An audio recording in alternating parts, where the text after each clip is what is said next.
Hello guys, welcome back to my channel. I'm your host Chris Davis, and today we are going to do an Ant-Man and the Wasp Quantumania review. So I saw the film last week, and today I'm going to do a review on it. So what are my thoughts on this film? So this film had some mixed reviews. I'd say it was more on the lower end. Overall, I don't think people really liked this movie. Um, there's a couple of I can only think of one narrative problem with it for me. Uh, but overall, I like the film, but I can see um, why the reviews are the way they are. Um, some people criticize it for things um, for other things, but those things I see them, but when I looked at the film, I didn't think of it as a big deal. So, just to give you like a recap of this movie, Scott Lang, Ant-Man, and Hope Van Dyne, the Wasp.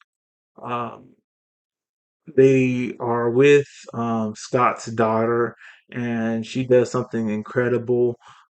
She's able to see into the quantum realm, but uh, with the machine. But the way she did it was there was like a two-way signal, and because she did that,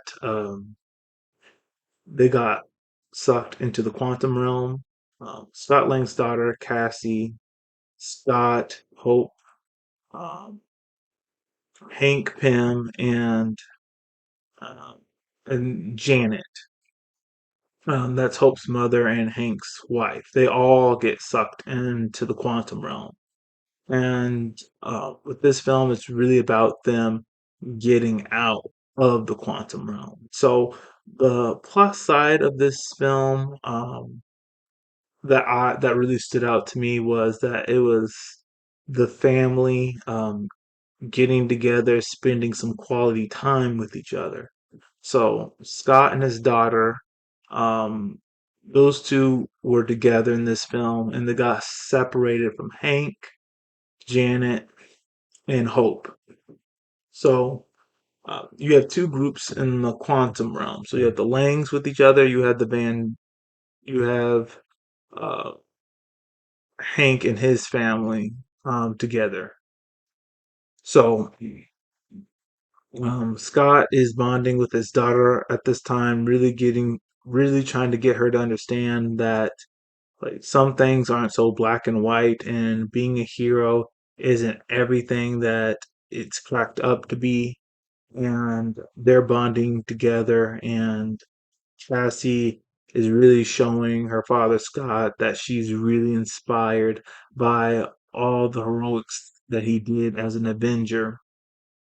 So, in the first Ant-Man movie, when first Ant-Man movie, also in Captain America: Civil War, when he went to Germany to fight with Captain America, and in Avengers um, Endgame, when he helped the Avengers do the time travel through the quantum realm. She's been inspired by all of that, and she wants to be that way. But Scott, as her father, really doesn't want her to do the hero thing because he knows how dangerous it is, and as a father, he really wants to keep his like daughter safe. And we really see that when when he goes in to fight Kang, because Kang he makes a deal with Scott saying if Scott steals this for him, he'll bring his daughter back.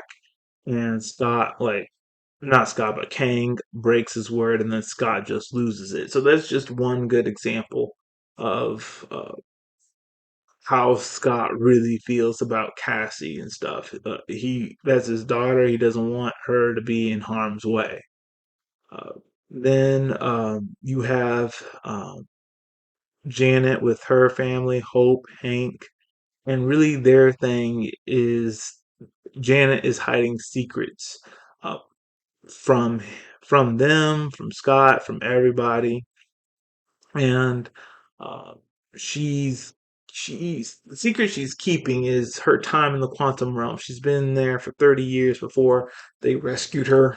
Excuse me, in the second Ant-Man film, and she doesn't want to bring up like what happened in the quantum realm. She really just wants to forget about it because really she had to do what she had to do to survive.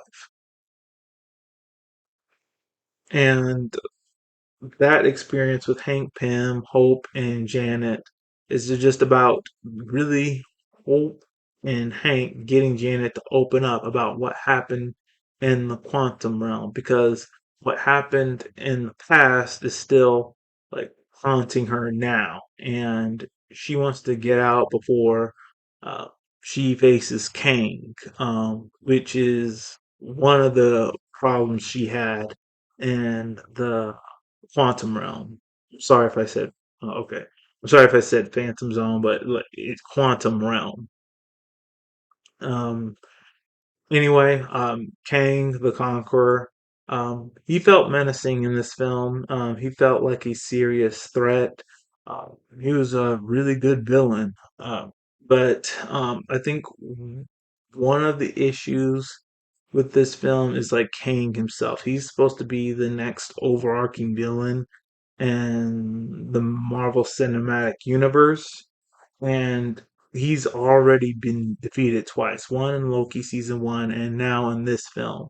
I think Kang being defeated over and over takes away from his menace, from his um, overall presence as a villain. Because if people keep defeating him over and over, well, how threatening is he?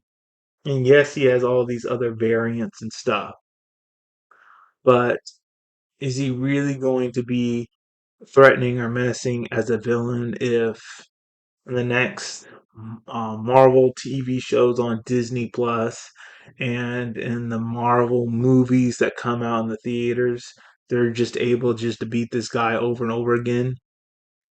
The thing that made Thanos like a serious villain is that one, he wasn't beaten over and over again. The Avengers like never beat him until about like at the end of Endgame.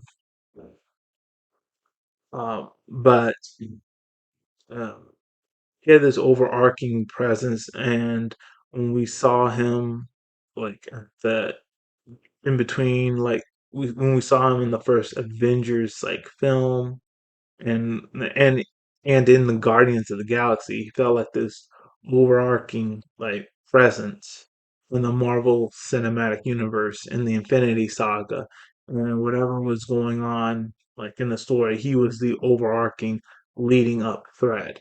With Kang, you he's like that, but what takes away from that his threat level as a villain is that they're beating him over and over. Like Loki defeated a variant of him.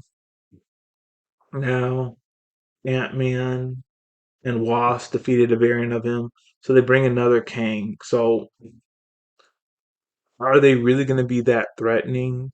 Because if you watch the film, that Kang, the one in Ant-Man and the Wasp, that was supposed to, I think, be the strongest Kang of them all. Because he was so strong that all his other variants had to like gang up on him, banish him down there because he was so threatening. So if they dealt with him, like how possibly threatening are the other Kangs gonna be?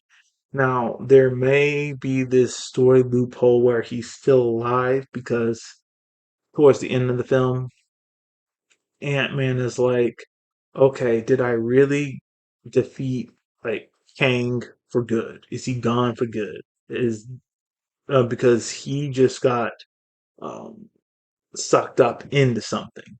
So is he like gone like forever, or he just went somewhere else? So there's a possibility of where like that version of Kang the Conqueror, can come back, and he can be the overarching villain. But Kang being defeated over and over again does make him less intimidating. Now, other things people have complained about this film was Bill Murray.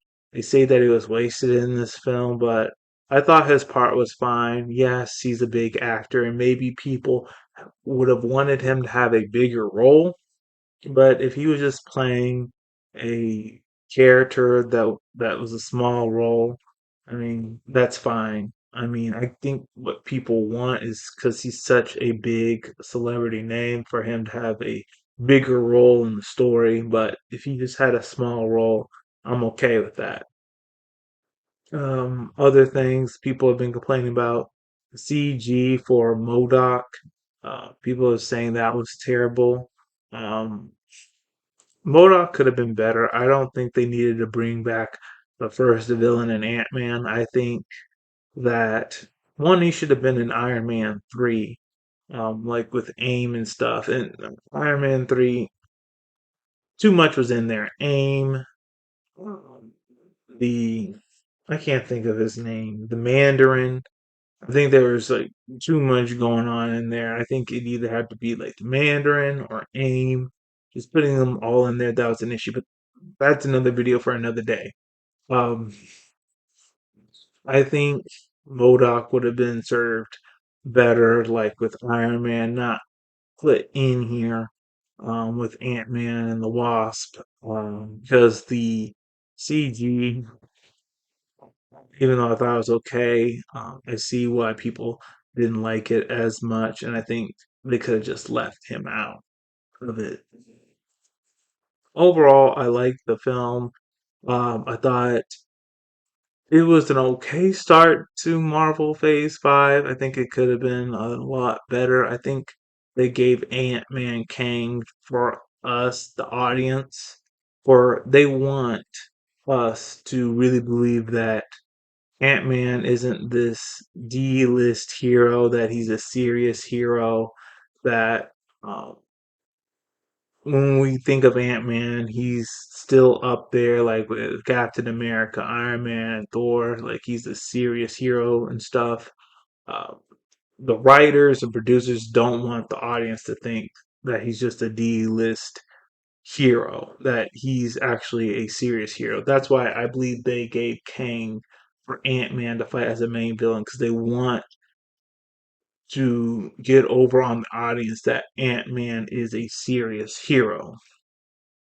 But I do think um, they shouldn't have done that. I think bringing Kang the Conqueror this early has really taken away from his threat level as a villain.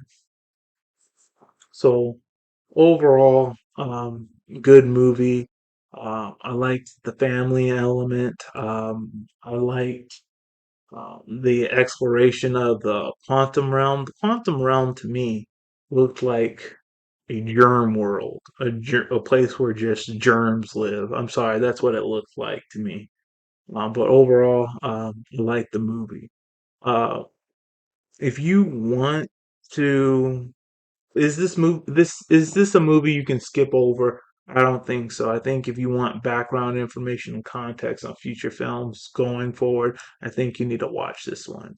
So that's all we have for today. If you liked what I had to share, please hit the like button, hit subscribe, share this video with all your friends, and all of you have a great day.